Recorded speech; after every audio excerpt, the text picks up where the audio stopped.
víkendov počúvate na Expressa, toto je DJ Snake a Justin Bieber a It's Going to Be Last. Ľahko sa to pamätá, lebo tam veľa toho spieval a nie len tie najnovšie, ale aj tie najnovšie. Asi každý si predstaví mládočku.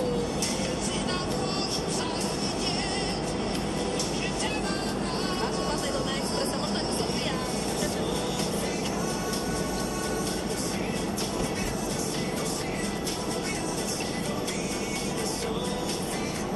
Aj takéto rytmy, toto po 13. u nás na Expressa, no a do 15. ešte máte šancu.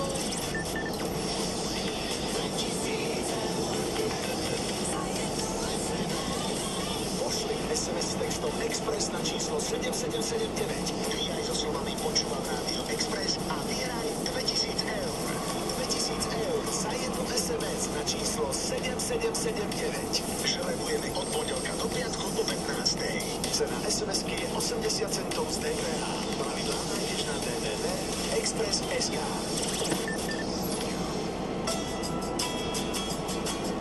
Predstavte si život nevyliečiteľne chorých detí. Je zraniteľný ako plamienok lepre. Nemusí však vždy dohorívať iba v nemocnici. Doma mi je najlepšie. Pomôžte vážne chorým deťom aj ich rodičom. Prežiť posledné spoločné dni doma. Staňte sa dobrovoľným podporovateľom Plamienka. www.plamienok.sk.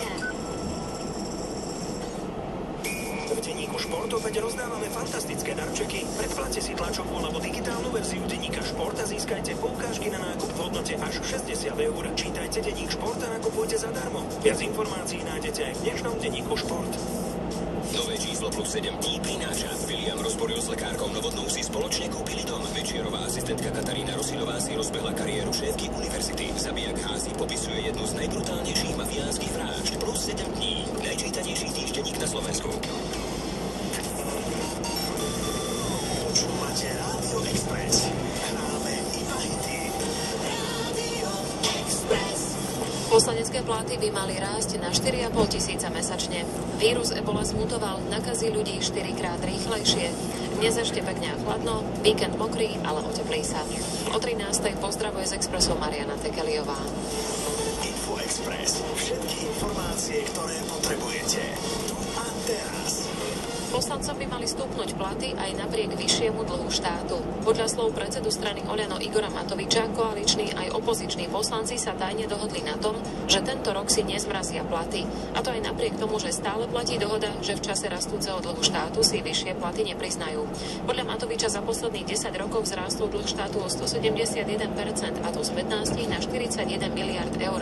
Líder Oľano preto podá návrh zákona na zmrazenie platov poslancov. Zrejme tento môj návrh zákona schválený nebude. Vyzývam z tohto miesta Roberta Fica, aby na najbližšom zasadnutí vlády schválila vláda skrátené legislatívne konanie a predložili návrh na zmrazenie platov poslancov. V prípade, že platy poslancov sa nezmrazia, na budúci rok by boli vyššie o 26%, čím by vzrástli na sumu 4,5 tisíca eur. Výbor o situácii v štátnej poisťovne nerokoval. Parlamentný výbor pre zdravotníctvo mal dnes riešiť aj rekordnú stratu Všeobecnej zdravotnej poisťovne. O tejto téme však nerokovali, pretože na zasadnutie neprišiel ani jeden koaličný poslanec. Prišlo síce 5 opozičných, ale na otvorenie rokovania potrebujú nadpolovičnú väčšinu z 11 členov. Na rokovaní bol aj minister zdravotníctva Tomáš Drucker a bývalí aj súčasní šéfovia zdravotky Miroslav Vaďura a Miroslav Kočan. Štátna poisťovňa sa dostala do rekordnej straty 283 miliard eur potom, ako zreálnila tvorbu technických rezerv. Minister Drucker aj súčasný šéf zdravotky Kočan potvrdili, že pacienti nemusia mať obavy. Úhrady pre nemocnice či ambulancie podľa Kočana ohrozené nie sú. Vírus Ebola zmutoval, zistili to anglickí a americkí vedci. Počas prvých mesiacov epidémie v rokoch 2014 a 2015 sa zmenil tak, že dokázal až 4-násobne rýchlejšie nakaziť ľudské bunky. V Gvineji, Libérii a Sierra Leone zaznamenali počas spomínanej epidémie 28 000 prípadov eboli, z toho 11 000 ľudí nákaze podľahlo. Tí, ktorí sa nakazili s mutovanou verziou vírusu, mali podľa vedcov oveľa menšie šance na prežitie. Vo OSA sa už dostal na metu 504 presných zásahov v NHL. Včera prispel 2 gólmi k víťazstvu Šikega nad Coloredom 4-0. Vďaka tomu sa v historických tabuľkách posunul pred Petra Bondru. Doteraz najlepším slovenským kanonierom v NHL je Stan Mikita, ktorý počas kariéry nastrieľal 541 gólov v lige. Svoju gólovú premiéru si včera užil Marko Daňo, zariadil Winnipegu bod, keď v zápase s Washingtonom vyrovnal na 3-3. Jets napokon po predĺžení prehrali. Víťazstvo pre Capitals zariadil Ovečkin. Bod za asistenciu si pri prehre z Rangers pripísal Andrej Sekera z Edmontonu, Olejári ale prehrali 3-5. Express počasie. Dnes popoludní ešte jasno až polojasno a teplo do 11 stupňov. V sobotu sa pomaly začne zaťahovať, po obede sa už aj rozprší. Teploty do 10 stupňov, na juhu a na západe až do 14. V nedeľu čakáme výdatné zrážky takmer na celom Slovensku a teplo od 7 do 13 stupňov. Každých 30 minút to najnovšie zo slovenských ciest. Iba na Expresse, non-stop a naživo. Stiahnite si aplikáciu nášho dopravného servisu do svojho mobilu alebo si naplánujte cestu na www.express.sk. Jazdite bezpečne, hospodárne a bez starostí. Dopravný servis vám prináša Mercedes-Benz Sprinter s balíkom výhod. www.mercedes.benz.sk. Dopravný servis Rádia Express. Najrýchlejší dopravný servis. Je po 13. Pozdravujem aj na piatkové cesty, kde pribudla opäť ďalšia nehoda. Tentoraz je to v Špačinciach v smere do Jaslovských Bohuníc. Havarovalo tam osobné auto. Nehodu dokumentujú v Bratislave na Vajnorskej prívozovni v smere do centra. 2 osobné autá, ktoré sa tam zrazili, blokujú pravý pruh. Na výjazde do Pezinka zo Svätého Jura je na ceste spadnutá dopravná značka a v Šali je protest zhruba do 17. na miestnom moste. Odporúčate sa tomuto úseku vyhnúť a obísť to radšej cez Šoporňu a Galantu.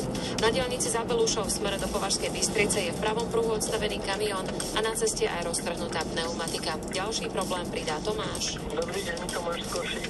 Chcel by som nahlásiť nefungujúci semafor v Košiciach. Je to na triede SNP pri obchodnom centre Galéria. Vzniká tam zmetok, lebo ľudia si myslia, že im asi iba nejde semafor iba jednej strane, takže z každej strany tam prichádzajú autá. Na mobilné radary si dajte pozor na starej ceste medzi Piešťanmi a Hornou Stredou. Je tam tmavý Superb a v Chmeľove ste videli ďalší tmavý Superb. Stacionárne okrem toho merajú v Sačurove v smere do Trebišova.